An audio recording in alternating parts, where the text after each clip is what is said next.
Hello, my friend Bubba. Now, this question, great question. I'm going to have to muddle my way through because I'm not sure how to answer it because without details, I'm not sure what I'm really commenting on as it relates to the specific of your life. But your question is following your happiness when it's hurting you or others. See, that's a toughie. And it's hard to know really what your specific is, so I'm just going to do my best. But the reason I say it's a toughie and I go from the start is because what doesn't make sense to me is if you're truly finding your own happiness, true happiness, then it shouldn't hurt you at all. It might be a challenge, but it shouldn't hurt you and others. Not truly. Not long term. So really it's hard to answer that without knowing the specifics. If you're talking about a lifestyle, if you're doing things that's hurting the feelings of others, then that could be something different. Or if you're talking about a lifestyle of maybe alcohol or drugs or I don't know, or you know, the list could go on there. Fetishes, lifestyles, there's anything and everything you can imagine somebody's doing. So it's really hard to know what you're getting at here. Yeah, that's a toughie without knowing specifics, but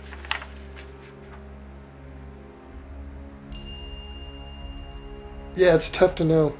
Only you know what you're really asking, so it's still a great question. I don't know which direction to go here, so I'll just keep it simple and pull back. As most things, it all goes back to the same thing. So I would have to say that first of all, go back to these things that you or others are perceiving that are hurting you or others.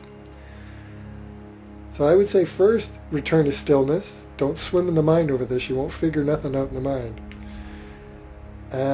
It creates problems that don't exist to begin with, and then it gets all confused. And yeah, we don't swim in the mind about it. I would say return to stillness, whatever does that for you, whether it's your training BUBBA or physical, exercise or household chores or artwork or walking in nature or meditation or whatever clears your mind of thoughts. Hey, we got another character arrived. Hello, Tiggy. So return to stillness first of all as much as possible so that you can then clear your mind, and then in a more calm place, a more you place, then gently go back into the mind and then ask yourself right off the bat, before swimming in the details again. Excuse me, I got dry throat. And a kitty climbing on me. Hey, it's not pet time, I'm busy. I know you want pets, but... So I'd say first return to stillness as much as possible, then step, into the mind and immediately... Oh, things are going blurry with the camera here. What's going on? Because my hands were shaking. I don't drink coffee anymore, and I had a coffee today, not too long ago. So now my hands are shaking. Sorry for the coffee shake. Let me see if I can steady that out. She's doing coffee commercials right now. Caffeine, it does a body good. Okay, so, yeah, then step into, from stillness. Then don't go back to the details. Go to a question. So maybe right now, come up with the best simple question. Something that basically may perhaps, are you truly happy? These things, do they truly make you happy, not just in the moment, but overall? Are you truly happy, or does something still feel missing? So I guess ask, or if you come up with a better question than that, but a question that gets back to the root of all these things, of what they have in common. So ask yourself a question that gets to the root, so that scoops them all in a basket, the commonality, and then ask a question from that. Because that's what you really want to get to first, instead of swimming in the mind and picking at them. Because they're going to be different things, right? Probably. It's more than one thing, and they're not exactly the same. So get back to just in general, are you living the kind of life, are you really happy? And so I would start there and keep going to stillness and then keep asking that question, and don't worry if you don't get an answer. It's the biggest thing when doing self-discovery, and they talk about this self-exploration and spirituality. One of the best ways is to keep asking yourself a question, but don't try to answer it. So get into stillness and then ask that question, whatever the question is, the big question you have. And then just keep doing it and do it, and eventually it'll just come on its own. So you could try that and then see how that works. I mean, you could pick it apart, these different things, if you have to. You could get up in the mind and go into choice. And that's one way to do it. And if that's what you want to do, well, then I would just say go slow and don't swim in the mind too much, and try to do it in the most practical, pulled back way as possible. Maybe try writing, write these things down. Ask yourself little questions specific to each thing that's supposedly hurting you and others. So you could go that way. And if you enjoy that, by all means. Me, it's not the way I would go. I'd just get back to the core again.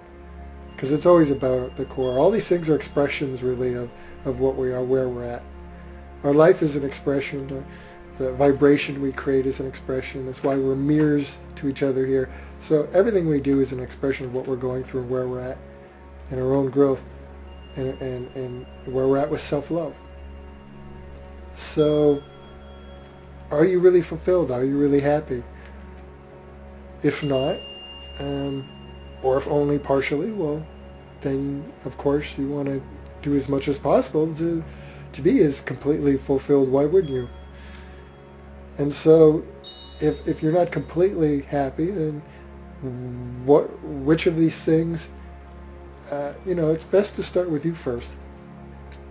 Yeah, you want to be sensitive to others, but generally if it's really truly damaging people, not just hurting but damaging long term, then it's damaging you too. So as long as you go to you first, the rest will take care of itself. So don't worry too much about how it's hurting others. If it helps to go over that, yeah, sure. But basically, when you're not doing things to hurt yourself, you won't hurt others anymore. Sometimes we accidentally, you just do your best to be transparent and honest, and you accidentally temporarily hurt someone's feelings. But, you probably also triggered something that's going to help them grow. So no true harm done. If people don't understand their choices, it might harm them for a while, but that's usually issues they have to get over. But if you take care of yourself first, and if you're not truly harming or getting in your own way, then less and less, and eventually never, you're going to be hurting people. I don't hurt people in any major way, because that's not how I've lived. I don't do things to hurt myself. I love myself, and I'm great to myself, and so I just naturally that my life goes outward, and so I don't, I'm not saying I've never hurt anybody's feelings or anything like that, but the way I live my life, it doesn't hurt people. And so it's just my only example of that is saying that's a perfect example, is that if you go back to the core and you're not doing things to hurt you, and you're just totally on a journey of self-exploration, self-love, and self-fulfillment, then less and less you'll do things, and eventually never will you do things that truly damage or hurt yourself. You just won't do it. You won't do self-talk you won't belittle yourself. You won't do things that are really harmful to yourself. You just won't do these things anymore. Or less and less you'll do them, and then eventually you won't do them at all, because you just love yourself and you love life, so you wouldn't do these things. And if you're not doing it to yourself, then people won't be hurt. So basically, don't worry about others right now. Just focus on you. Are you truly completely self-fulfilled and happy? If not, then what of these things you're talking about don't serve that, and then you can start removing them. Great question. Love and light. Thank you, Bubba.